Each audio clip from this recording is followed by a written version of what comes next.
Agora nessa aula a gente vai ver um pouco dos ataques, dos exploits relacionados a redes, né? Esses ataques eles vão explorar alguma brecha, alguma falha em algum funcionamento dos tópicos que a gente estudou. A gente dividiu esses ataques em duas categorias. A primeira deles é o DOS, que é de negação de serviço. A gente vai ver o SymFlood e os Low Logs. A outra categoria é o Man in the Middle, que é a interceptação de uma comunicação. E dessa categoria a gente vai ver o ARP Spoofing. O primeiro ataque, ele é explorando o Two-Way Handshake que acontece no TCP. Só relembrando, né, no Two-Way Handshake, o cliente faz um pedido para se comunicar, para se conectar ao servidor com essa flag SYN.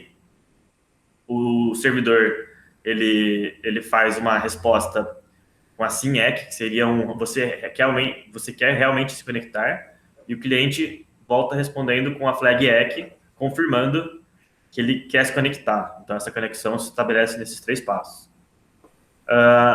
Quando o Three-Way Handshake dá errado, né, quando a conexão falha ao ser estabelecida, o cliente envia um pedido de conexão com a flag SYN e o servidor ou não responde ou não chega até o cliente esse pedido de confirmação do cliente, né? Então ele envia SYN, não chega no cliente, como não chegou nele, ele vai fazer um novo pedido, né? Ele vai fazer um novo pedido para se conectar com a flag SYN. E daí sim pode ocorrer. Mas aqui você pode ver que falhou nesse primeiro passo, e o exploit, que a gente vai ver, que é o SymFlood, ele vai se aproveitar justamente dessa falha da resposta do servidor. O SymFlood, o que ele vai fazer? Ele vai enviar, o cliente vai enviar um pedido para se conectar com a flag SYN e vai ignorar a resposta do servidor, mesmo que ele esteja funcionando direito e envie realmente essa resposta para o cliente. Ele vai ignorar e vai continuar mandando pedidos para se conectar. Então, o servidor ele vai receber um monte de pedidos para se conectar do mesmo cliente. Por isso, SymFlood. Você vai encher o servidor de pedidos. Ele funciona como se fosse uma casa, vamos supor que uma casa que tem várias campainhas. Então, ele conseguiria se conectar a vários clientes. Só que você está lá em todas as campainhas tocando essa campainha.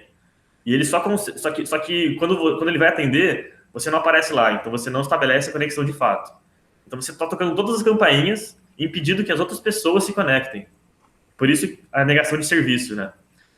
Você está negando o serviço que é se conectar ao servidor. Então as outras pessoas não conseguem se conectar ao servidor porque você está lá lotando todas as campainhas de pedidos para entrar, né? No caso, lotando todas, enviando muitos pedidos para se conectar, e o servidor não consegue realmente se conectar aos clientes que são legítimos. Lembrando aqui, né, que na visão do servidor, eles não está sendo atacado, né? Na visão do servidor, ele só tem um cliente legítimo do outro lado que está tentando se conectar, mas o servidor não sabe se o cliente está de fato recebendo o SYN-ACK dele. Então, quando o servidor manda o SYN-ACK para o cliente, se o cliente não mandar o ACK para o servidor, então o servidor interpreta, olha, beleza, ele não recebeu o meu SYN-ACK. Então esse meu SYN-ACK se perdeu no meio do caminho, né? E é isso que parece para o servidor. Parece que tá havendo uma perda massiva de pacotes SYN-ACK, né? E nenhum deles está chegando no cliente. Quando na verdade o cliente é malicioso, ele recebe esse SYN-ACK, só que ele simplesmente ignora. E ele manda outro SYN de volta, né? E daí no servidor existe uma tabela de conexões, né? E essa tabela de conexões ela tem um número máximo de conexões que podem estar ativas, né? Então o que acontece? Tudo que o cliente precisa fazer é encher essa tabela com as conexões dele. Uma vez que essa tabela do servidor está cheia só com conexões pendentes entre o servidor e esse cliente malicioso, nenhum outro cliente vai conseguir fazer conexão. Porque a partir daí o sistema operacional ele vai começar a cancelar todo outro tipo de conexão que tiver. Porque ele fala, olha, beleza, essa tabela cabe, sei lá, 13 conexões. Se ela está cheia com 13 conexões, todas as outras ele começa a ignorar. Não importa de onde venha, não importa o que aconteça. Então é por isso que o servidor... os outros clientes, por exemplo, se você tem um site, o servidor do site sofreu um ataque desse tipo, ninguém vai conseguir pegar, baixar as páginas desse site, né? Vai conseguir acessar o site. E toda a descrição do ataque, um pouco mais detalhada, e como executar ele, a gente vai deixar no Gitbook também, com algumas referências para vocês darem uma olhada. O segundo ataque, então, que a gente vai ver, também é um ataque de DOS, ou seja, também é um ataque de negação de serviço. Lembrando aqui que fazer uma distinção importante entre DDoS e DOS, né? O DDoS é um ataque de negação de serviço distribuído, por isso primeiro o D a mais no começo, porque é um Distributed Denial of Service. O que a gente está ensinando aqui são ataques de negação de serviço que não são distribuídos. Geralmente os distribuídos eles usam botnets, coisas assim. Aqui não, aqui com apenas uma máquina a gente consegue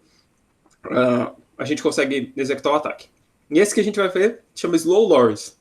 Né? No Slow Loris, basicamente, o que a gente vai fazer é muito parecido com o Syncfloud, de certa forma, só que a gente vai mandar um pacote, a gente vai mandar uma requisição, por exemplo, uma requisição HTTP, e a gente vai mandar ela em partes, né? Porque como é que funciona pacotes? Você tem um pacote HTTP, que é um pacote grande, e ele vai ser quebrado em vários pacotes pequenininhos TCP. O TCP ele segmenta o pacote HTTP. Então, o que acontece? Num cenário real, o pacote HTTP ele chega aos pedaços, né, no servidor, né, ou enfim, no cliente que seja, numa das partes. Ele vai chegando aos pedaços. E algum desses pacotes TCP, essas partes, elas podem se perder, isso é normal. E daí, ou uma pode demorar mais para chegar do que a outra, enfim. Então, o que o Slow Loris faz? Ele pega e manda partes dessas requisições, essas partes, só que uma muito espaçada da outra em termos de período de tempo. Né? Então, você vai mandando uma requisição depois da outra, e daí você manda várias requisições paralelas, como se você fosse várias pessoas diferentes pedindo a página. Daí, só que você pede de uma maneira devagar. Então você pede: oi, eu quero esta página, só que muito devagar. E daí, se ele te desconectar, você simplesmente conecta de novo e faz a mesma coisa. Isso vai se você tiver, por exemplo, tem servidores web que eles limitam o número máximo de conexões que o servidor consegue fazer. Então, você consegue também, de novo, encher essas conexões, mas não agora atacando uma falha na implementação do TCP no kernel da máquina, mas sim o próprio servidor web, né? O programinha que fica rodando que envia as páginas web para as pessoas. Uma outra versão desse mesmo ataque é o Are You Dead Yet? Que em vez de você mandar a parte em vez de você ficar mandando a parte da requisição, você fica mandando um pacote igual, Are You Dead Yet, várias vezes. Um pouquinho diferente, mas no final das contas não muda muita coisa, o mecanismo é o mesmo. Então aqui, de novo, basicamente o que você faz é mandar um monte de request incompleto para o servidor, né? E daí o servidor fica esperando que você complete esse request. Então, quando você está prestes a dar o timeout de conexão, porque o servidor espera um tempo X, e ele fala: se o cara não me mandar nada até esse tempo X, eu só desconecto ele. Quando está prestes a desconectar, você manda outro pacote. Quando você manda outro pacote, ele fala: putz, esse cara está vivo, ele está lá do outro lado. Então, aí ele reseta esse tempo e começa a contar de novo. E você fica fazendo isso, e a conexão fica aberta, entre aspas, para sempre. Então, o terceiro ataque, ele é o Man in the Middle, que uma tradução literal seria o ataque do homem do meio. Ele acontece quando, por exemplo, tem dois computadores se comunicando e vai ter um outro computador, que vai ser esse homem do meio, que ele vai fingir para o A que ele é o B. E assim como para o B, ele vai fingir que ele é o A. Então, supondo que o A vai enviar uma mensagem para o B, essa mensagem vai passar pelo M, né? Porque o A vai achar que ele está mandando uma mensagem para o B. Então vai chegar essa mensagem, só que na verdade vai para o M. Então essa mensagem vai ficar com o M e depois o M vai enviar para o B. Então o B vai achar que ele está recebendo do A. Então o man in the middle é justamente essa interceptação da comunicação. Não exatamente interceptar, porque você não está negando que o B pegue a mensagem, mas você está no meio dessa conexão com as mensagens, os arquivos passando por você. Mas como que esse M consegue fazer isso, né? Como é que ele consegue fingir pro A que ele é o B e pro B que ele é o A?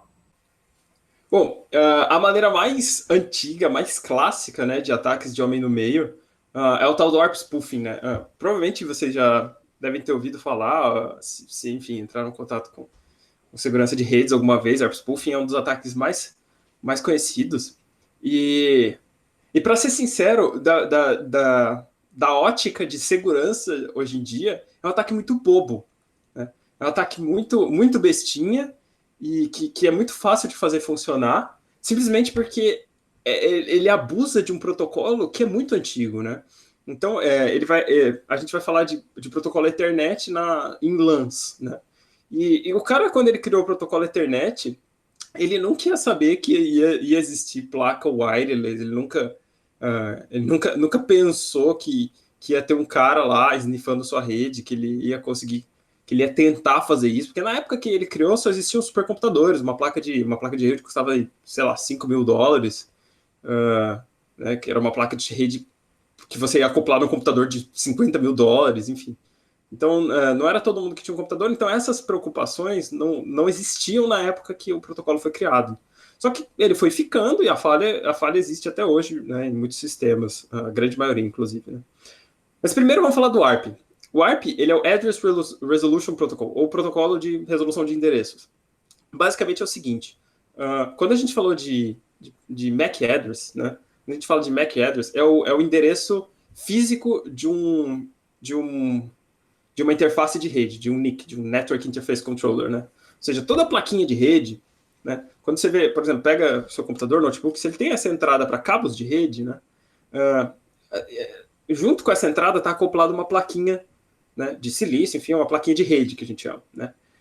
E essa plaquinha de rede ela tem aí um endereço MAC, um endereço físico, né? Então, dentro da rede local, ou seja, dentro da sua rede de casa aí, tem o seu pai, tem o seu irmão, sei lá. Quando você se comunica com outra máquina localmente, você precisa do endereço MAC dela, você precisa do endereço físico para mandar a mensagem, certo?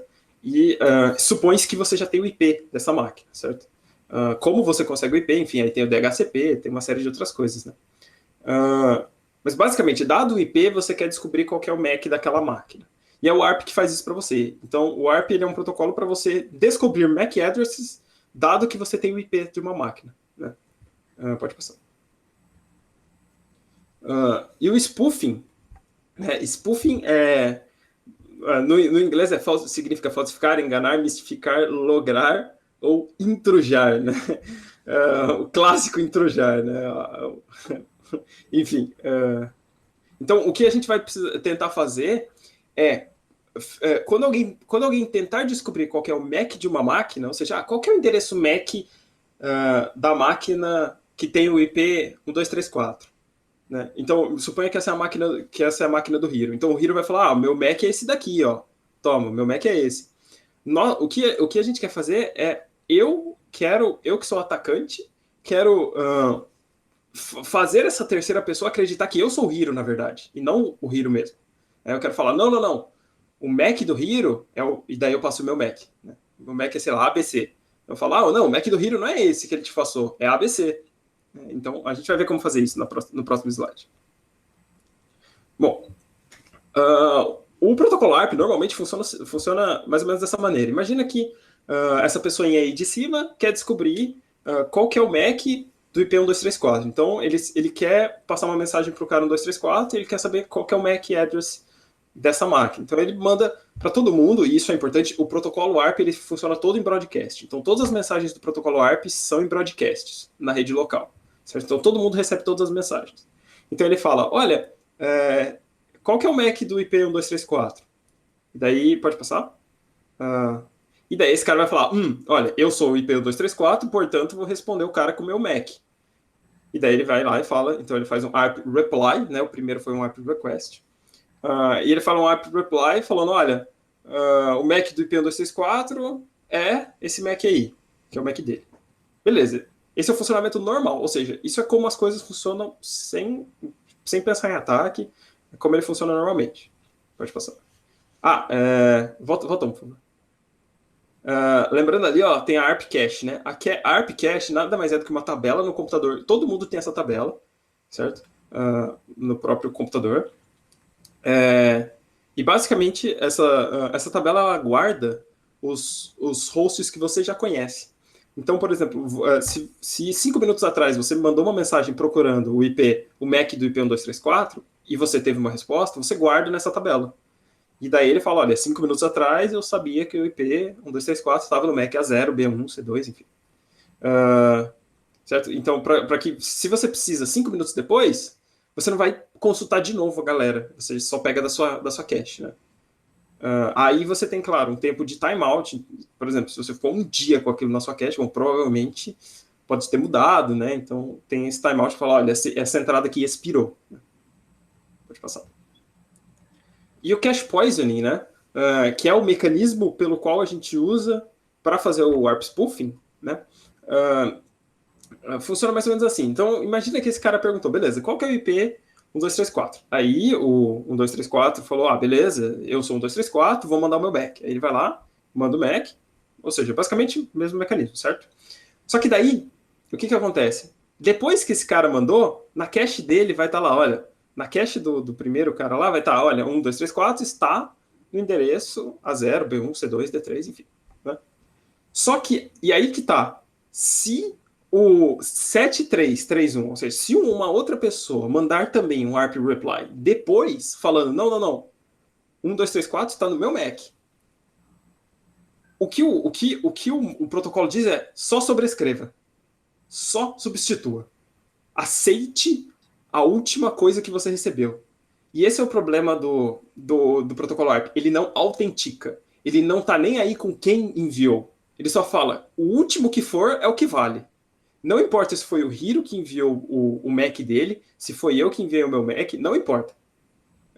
Desde que o último que for é o que vale. Então, no cache poisoning, tudo que você fica fazendo é enviar repetidamente ARP reply para o seu A, falando que você é o B, e para o seu B, falando que você é o A. E daí você vai envenenar a cache, ou seja, envenenar essa tabela, né, do B, né, alterando o registro do A na tabela do B e alterando a tabela do A os registros do B. Né? Então você vai lá, fala pro A que você é o A fala, beleza, acredito em você, foda-se. E daí você vira pro B e fala, eu sou o A, e o B faz a mesma coisa. Um abraço, você. Aí a partir de então o B vai começar a te mandar as mensagens que na verdade seriam pro A, e o A vai começar a te mandar as mensagens que na verdade seriam pro B. Daí tudo que você precisa fazer é redirecionar certinho pro redirecionar do A para o B depois. E daí você pode ler as mensagens, alterar as mensagens, enfim, uma série de coisas. Esses aí foram os exploits que a gente vai ver, que a gente viu nessa aula 4. E no Gitbook a gente vai deixar eles mais detalhados e também como executar eles. Nas lives, que vai rolar de quarta-feira e sexta-feira, quarta-feira às 7 e sexta-feira às 2, a gente vai realmente executar esses exploits que a gente viu nessa aula. Mas das videoaulas de redes, foi isso. É nóis.